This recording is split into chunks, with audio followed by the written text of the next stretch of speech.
समुदाय से कुछ काफी बुजुर्ग लोग हैं, तो उनका स्वागत किया जाए। तो हम चाहते हैं कि हमारे जोगिंदर चा आए और हमारे सांसद महोदय उनको माला पहनाए। आइए आइए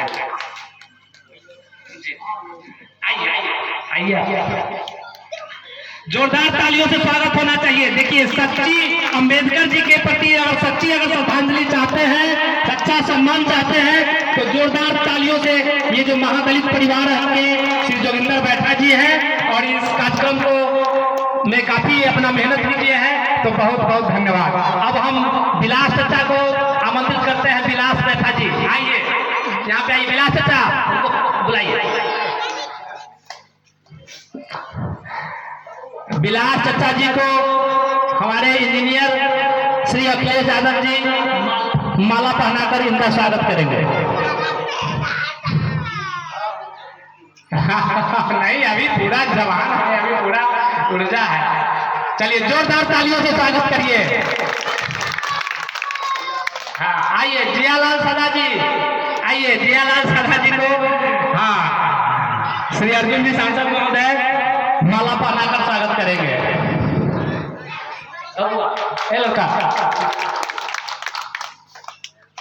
हाँ आइए। श्री राम इकबाल बैठा जी आइए और इनका भी स्वागत। हाँ इंजीनियर साहब और रामचंद्र चाचा मिलकर हाँ इनका स्वागत करेंगे। और चाचा, सबसे बुजुर्ग चाचा आइए।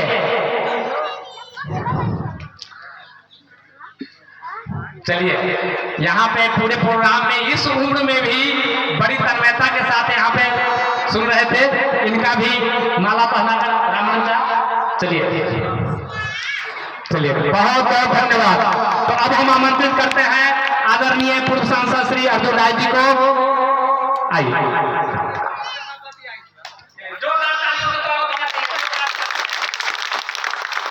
कार्यक्रम के अध्यक्ष जी आदरणीय रामबरन बाबू, संचालन कर रहे भाई संजय गुप्ता जी पूर्व मुखिया, यहाँ पर नौजवान नेता छोटे भाई अखिलेश प्रसाद यादव जी,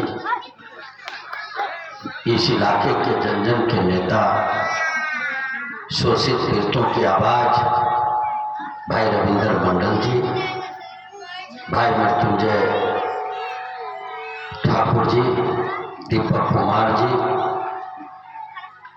लोहिया के नाम से जाने जाने वाले भाई हरिचंद्र यादव जी, छोटे भाई कृष्णदेव प्रसाद जी, धर्मवीर मंडल जी, पंचायत समिति के प्रतिनिधि अशोक कुमार जी, हरिंदर पासवान जी, ध्रुव पासवान जी, होनहार नौजवान पढ़े लिखे मोरसंड गांव मुनीसैदपुर के निवासी भाई संतोष आनंद जी, और कुछ छूटे क्या पढ़ने में? कुछ छूटा राजकरण राय जी, और जो भी छूट गए हैं, कृष्णा कुमार जी, नाम हमें नहीं लिखा हो। अच्छा, बाहर गए। आप सब बड़े बुजुर्ग को प्रणाम करते हैं। नौजवान साथी, बाबा साहब की जयंती है। आप सब लोग उस गांव में हैं जिस गांव का नामकरण आदरणीय रामबरन बाबू, हम लोग बच्चे थे तब से नेता है। गजब का जज्बा है इनमें, और इस गांव का नाम अम्बेडकर नगर रखा है। यह सोच है कि बाबा साहब के नाम पर इस गांव का नाम रखना है। एक वक्त था जब बाबा साहब की मूर्ति लगती थी तो रात में लोग तोड़ देते थे, बर्दाश्त नहीं होता था। काहे?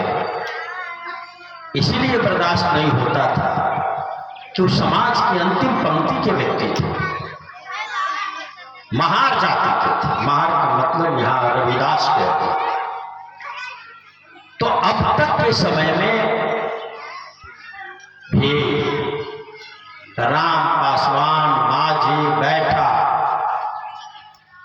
को कोई बैठने नहीं देता था कुर्सी पर। और 130 वर्ष पहले जन्म लेने वाला बाबा साहब अम्बेडकर कितना झेले होंगे, और उसको झेलते झेलते झेलते भारत के इतिहास में 100 वर्ष में गांधी जी को अलग कर दिया। तो बाबा साहब इतना लोकप्रिय व्यक्ति 100 वर्ष में पैदा ही नहीं हुआ भारत में। 100 वर्ष ये सर्वे हुआ है। अब बताइए इससे ज्यादा प्रेरणा क्या चाहिए आपको? जो अछूत है,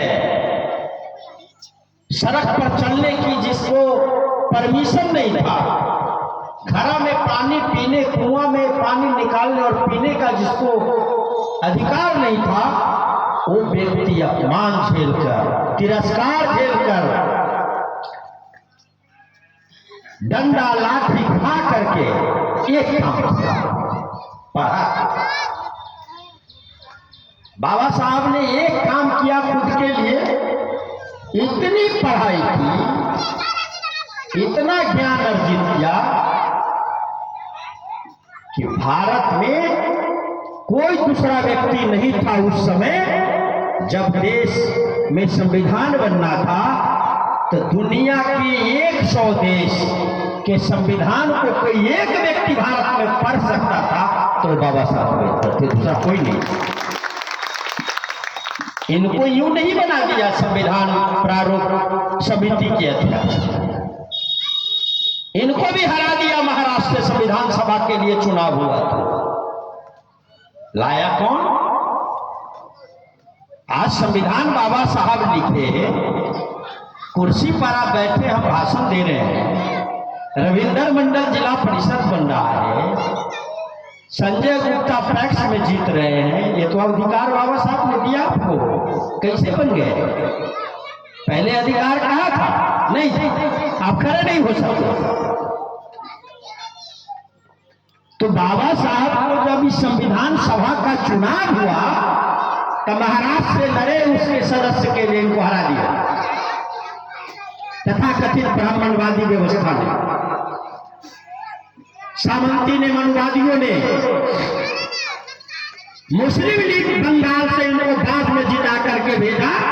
जहां बंगाल में उनका शासन था तब बाबा साहब अम्बेडकर संविधान प्रारूप समिति के दल। आज आपको कह रहा है कि मुसलमान तुम्हारा दुश्मन है। तो संविधान देने वाला व्यक्ति संविधान सभा में आकर संविधान लिखता है। अगर मुस्लिम लीग बंगाल में नहीं होता तो बाबा साहब अम्बेडकर नहीं आया। कैसे समझिए, विचार करिए।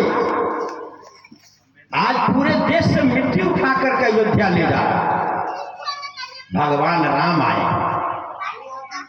ठीक है, आए हैं, हम भी हिंदू है, भगवान को मानते हैं। इसका मतलब ये थोड़ी है कि हमारे घर में संपत्ति न रहे, हमें रहने का घर नहीं रहे, हमारा बच्चा स्कूल नहीं जाए, जय श्री राम करे। ये जो बड़े लोग हैं, सामंती है और भारतीय जनता पार्टी के जो लोग हैं, ये क्या कहते हैं? राम राम करो और शिक्षा रोजगार की बात मत करो। हम पढ़ेंगे, ये आनंद क्या है? रविदास है, मोरसंड गांव में। कैसा गांव है आप समझ सकते हैं। वहां ये अंग्रेजी बोलता होगा तो वहां के लोगों के कलेजा पर सांप लौटता होगा कि कहाँ है, खत्म हो जाए, खत्म करो उसको। तो जब आपका बच्चा पढ़ेगा नहीं तो क्या करेगा? हाथ में तलवार लेगा, पीला झंडा लेगा, और रोड पर माथा पर कलसा हमारी बेटी रखेगी।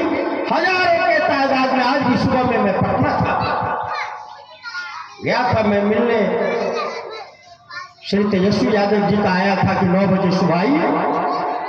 मैं 6 बजे, 6:30 बजे निकला गया पटना। 8 बजे पटना के सड़क पर माथे पर कलसा लेकर के और हमारी बहू बेटियां रही थी उसमें एक भी बड़े घराने का नहीं दिखाई दे रहा, चेहरा से पता चलता है। हमारे बच्चे बेटा बेटी कलसा उठाने के लिए बना, ये संविधान की कॉपी नहीं उठाता है, वैज्ञानिक नहीं बनता, डॉक्टर इंजीनियर नहीं बनता है, वो क्या बनता है? एगो मंदिर खड़ा कर देगा, उसका पुजारी पंडित जी होंगे, आपका बच्चा नहीं होगा। उनकी कमाई है 1500 2000 डेली, आप उस पर पैसे चढ़ाते हैं। और सुनने वाला कौन है? कोई दलित है? नहीं। कोई पिछड़ा है? नहीं, वो भी आमदनी का जरिया है। और जहां भगवान राम का मंदिर बना, उसके चंदा का पैसा भी चोरी कर लिया। वो महान मर ही गया, लोग उसके पैसे को भी चुरा लिया, वहां के जमीन कब्जा कर लिया गरीबों का, तब वहां के लोग हरा दिया। अयोध्या से हार गया भारतीय जनता पार्टी का है, भगवान के नाम पर चोरी किया, बेईमानी किया, गरीबों का जमीन कब्जा कर लिया। और कुछ दिन पहले हमेशा पार्लियामेंट में क्या बोले? अंबेडकर अंबेडकर अंबेडकर गाली दिया कि अगर भगवान का नाम लोगे तो स्वर्ग में जाओगे। अंबेडकर अंबेडकर अंबेडकर क्यों चिल्लाते हो? आज जन्मदिन मना रहे हो। एक व्यक्ति के मुंह से दो बोली निकल रहा है, समझिए, दिमाग लगाइए। भगवान ने मानते हैं भगवान को, तो भगवान ने आपको दिमाग दिया है। अंबेडकर को पार्लियामेंट में गाली देता है, अब पार्लियामेंट में पहुंचा कैसे? यही बाबा साहब के संविधान ने चुनाव लड़ने का अधिकार दिया और आपको वोट देने का अधिकार दिया। इसी वोट से जीत के पार्लियामेंट में जाके गृह मंत्री बनता है। अंबेडकर अंबेडकर चिल्लाया, उसको पीछे रख दिया। इस अंबेडकर के नाम पर पार्लियामेंट में जा रहे हैं, इनके काम से कहते हैं कि भगवान ने मुझे भेजा है तो मंदिर में जाओ। गृह मंत्री का पछोड़ो, भगवान ने तुम्हें मंदिर में रहने का कहा है, चले जाओ पुजारी हो जाओ। ये नहीं बनेगा वो। लेकिन अंबेडकर अंबेडकर अंबेडकर गाली देगा, जिसका खाएगा उसी को लाठी से मारेगा। दिमाग लगाइए, सोचिए क्या बोलता है कि हम पिछड़ा है, हम अति पिछड़ा है। ठीक है, आप अति पिछड़ा है तो 15 लाख का कोट पैंट कोई अति पिछड़ा इलाका में पहनना है? हम लोग तो देखे भी नहीं। इसके लिए अति पिछड़ा हो जाते हैं, पिछड़ा हो जाते हैं। आप वोट ले लिया तब क्या होते हैं? बिहार में अभी जातीय जनगणना हुआ, आदरणीय लालू प्रसाद जी का जब शासन था, आप लोग बैठते थे कुर्सी टेबल पर? नहीं बैठने देता था बड़े लोग। लालू जी ने बाघ बकरी को एक घाट पर पानी पिलाया, सामाजिक न्याय लाया। कौन बोला था सामाजिक न्याय? भारत के संविधान में बाबा साहब अम्बेडकर ने लिखा कि सामाजिक न्याय और आर्थिक न्याय दोनों होना चाहिए। सामाजिक न्याय का मतलब ये नहीं है कि सीट रिजर्व कर दो, एमएलए एमपी SC ST बन जाए, दरिद्र रहे, संपत्ति नहीं रहे, सारा संपत्ति बड़े लोग ले ले। ये सामाजिक न्याय बेमानी है। बाबा साहब अम्बेडकर ने संविधान में लिखा है कि आर्थिक न्याय और सामाजिक न्याय जब दोनों साथ चलेगा तब भारत में समता, बराबरी और लोकतंत्र स्थापित होगा। क्या हुआ? आज पिछड़ी जाति, दलित, अति पिछड़ी के पास क्या संपत्ति? कुछ नहीं है। इस अम्बेडकर नगर में किसके पास 5 करोड़ 10 करोड़ की संपत्ति है? नहीं ना है। अब बगल में चले जाइए जहां बड़े लोगों का घर है, हर घर में 2 करोड़ 4 करोड़ 10 करोड़ 20 करोड़ वाला आदमी है, उसके पास 4 हाथ है क्या? तो बाबा साहब इस बात पे पसंद थे कि गरीबी को भी, गैर बराबरी, जो आर्थिक गैर बराबरी है उसे भी दूर करना है। तो लालू जी सामाजिक न्याय की लड़ाई लड़े। भंगी हो या रानी हो या मेहता रानी, सबको बराबरी का दर्जा दिया। अब तेजस्वी यादव क्या कर रहे? 10 लाख में 5 लाख नौकरी देती है ना, 17 महीने में आर्थिक गैर बराबरी दूर किया। अभी जैसे सरकार अगर बनी बिहार में, तो बाबा साहब अम्बेडकर का जो दूसरा सूत्र है आर्थिक न्याय, हर महिला को 2500 रुपए दिए जाएंगे, हर बुजुर्ग को 1500 दिए जाएंगे। अगर 4,000 रुपये एक घर में आ गया, एक पति पत्नी में आ गया, तो उसका गरीबी घट जाएगा कि नहीं घट जाएगा? कपड़ा जो आपका गंदा है वो साफ सुथरा हो जाएगा ना? यही ना आर्थिक न्याय। तो बाबा साहब तो एक से एक सूत्र दे गए, पालन नहीं हो रहा, कौन करेगा? जिसको कुर्सी मिल जाती है, जैसे ही कुर्सी मिली तो बाबा साहब के विचार को कुचल देता। आज इस देश में जितनी जयंती बाबा साहब की मनाई जा रही है, किसी की नहीं मनाई जा रही, किसी की नहीं मनाई जा रही है, चाहे वो कोई हो। काहे? सबको लगता है कि जो इन्होंने बात कहा है वो सच बात है। और हमारी पार्टी राष्ट्रीय जनता दल पूरे बिहार